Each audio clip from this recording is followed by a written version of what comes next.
Welcome है आपका next video में। आज हम पढ़ने वाले हैं क्लास 9th का चैप्टर 3 एटम एंड मॉलिक्यूल्स। इन दोनों के बारे में हम पढ़ रहे थे थोड़ा। एटम होता है smallest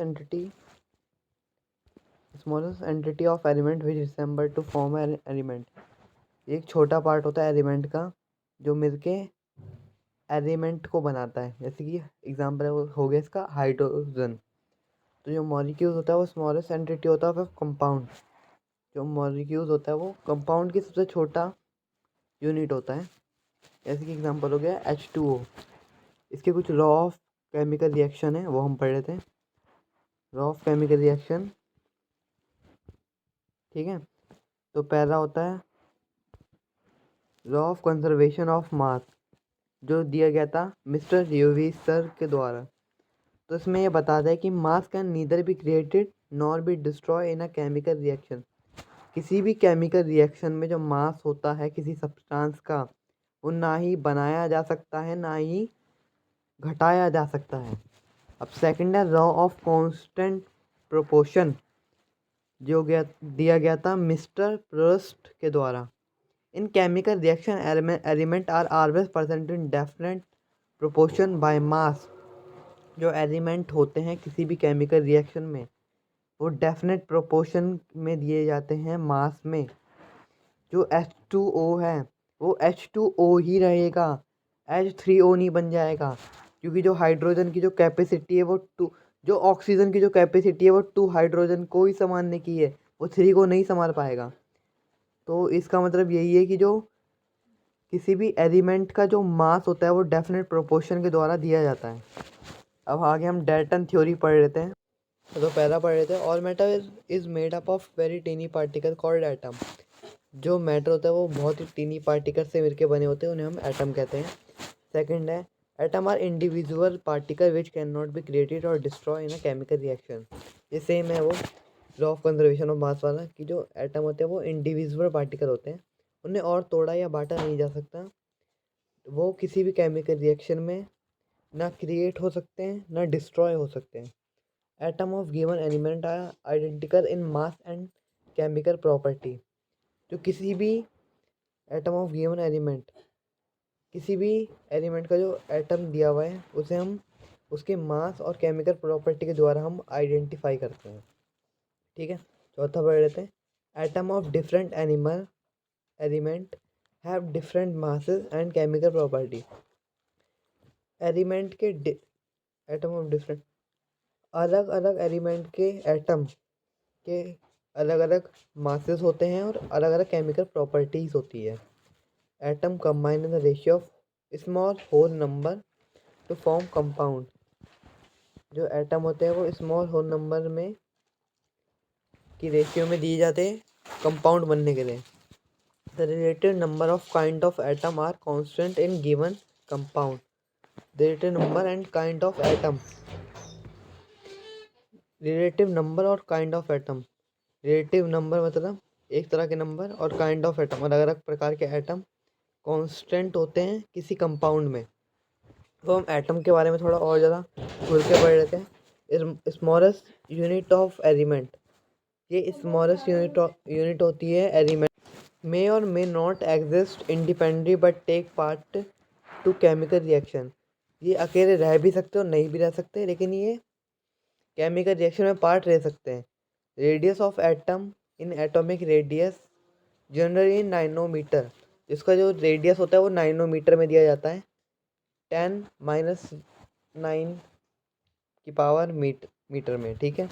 atomic number, sorry atomic mass पढ़ने वाले हैं। एटॉमिक मास होता है mass of atom is called it atomic mass. Mass के एटम को, मास ऑफ एटम को हम कहते हैं एटॉमिक मास। एटम के मास को हम कहते हैं एटॉमिक मास। इसकी यूनिट होती है यू। 1 U इक्वल टू 1/12 की पावर 1/12। तो ये होता है C12 का एटम। तो जो सब एटम के जो मास है वो इसी फॉर्मूले से दिए गए हैं 1/12 के, ठीक है। तो ये C जो कार्बन 12 एटम था उसके फॉर्मूले से सबके जो एटम के मास है वो दिए गए हैं। मॉलिक्यूल्स के बारे में पढ़ लेते हैं। Smallest particle of compound that is capable of independent exist and show property of that substance। ऐसे ये मॉलिक्यूल्स तो कंपाउंड के छोटे पार्टिकल होते हैं जो अकेले रह सकते हैं, और वो जो प्रॉपर्टी ऑफ दैट सब्सटेंस, और वो सब्सटेंस की प्रॉपर्टी दिखाते हैं। Molecules of element. अब हम एलिमेंट के मॉलिक्यूल्स के बारे में पढ़ने वाले हैं, तो चलिए स्टार्ट करते हैं। Molecules of any element are constituted by the same type of atom. जो एटम के मॉलिक्यूल्स होते हैं वो सेम टाइप ऑफ एटम के द्वारा कॉन्स्टिट्यूटेड किए जाते हैं, जैसे कि O2। हम नीचे देख लेते हैं। Number of atom constituted a molecule is called it atomicity. किसी मॉलिक्यूल्स के अंदर कितने एटम है उसे हम एटॉमिसिटी कहते हैं उसकी। Molecules of some atom contain only one atom. किसी मॉलिक्यूल्स के अंदर एलिमेंट के वन एटम होता है। अब इसके बारे में हम पढ़ते हैं। मोनो एटॉमिक, जिसके अंदर एक एटम होता है। कॉपर और सिल्वर के अंदर एक एटम होता है। ऑक्सीजन के अंदर दो एटम होते हैं। ट्राई एटॉमिक के अंदर तीन, मतलब ओजोन के अंदर तीन एटम होते हैं। और फॉस्फोरस के अंदर चार एटम होते हैं। और सल्फर के अंदर 8 एटम की कैपेसिटी होती है। Molecules of compound. अब हम पढ़ने वाले कंपाउंड के molecules. Atom of different element join together in definite proportion to form molecules of compound. अलग अलग एलिमेंट के एटम एक साथ जॉइन होके डेफिनेट प्रोपोर्शन में मॉलिक्यूल्स ऑफ कंपाउंड बनाते हैं। अब हम पढ़ने वाले आयंस के बारे में। आयंस क्या होते हैं? Compound composed of matter and non matter contain charge species. Compound जिनके अंदर मैटर और नॉन मैटर से मिलके बने होते हैं और इनके अंदर चार्ज स्पीसीज होती हैं, मतलब चार्ज पार्टिकल होते हैं, उन्हें हम कहते हैं आयंस। इन चार्ज स्पीसीज को हम कहते हैं आयंस। नेगेटिव चार्ज स्पीसीज को कहते हैं हम आयंस, एनियन। और पॉजिटिवली को कहते हैं हम cation. Valency. Combining capacity of an atom valency. Combining capacity of an atom is called its valency. किसी भी एटम की कंबाइनिंग कैपेसिटी को हम वैलेंसी कहते हैं।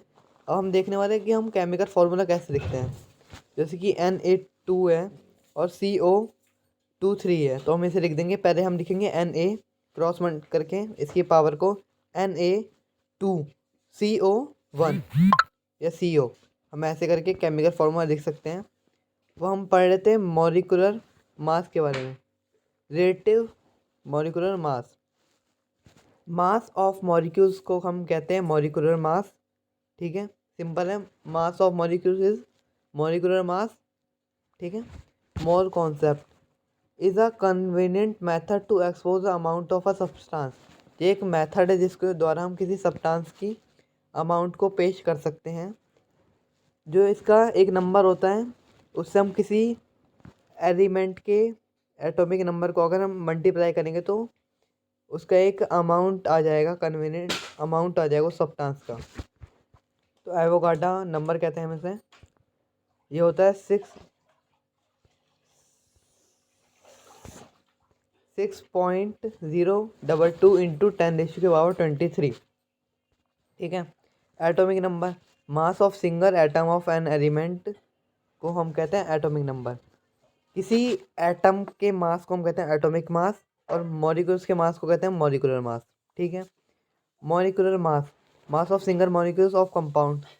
बस वही मॉलिक्यूल्स का मास किसी कंपाउंड को कहते हैं हम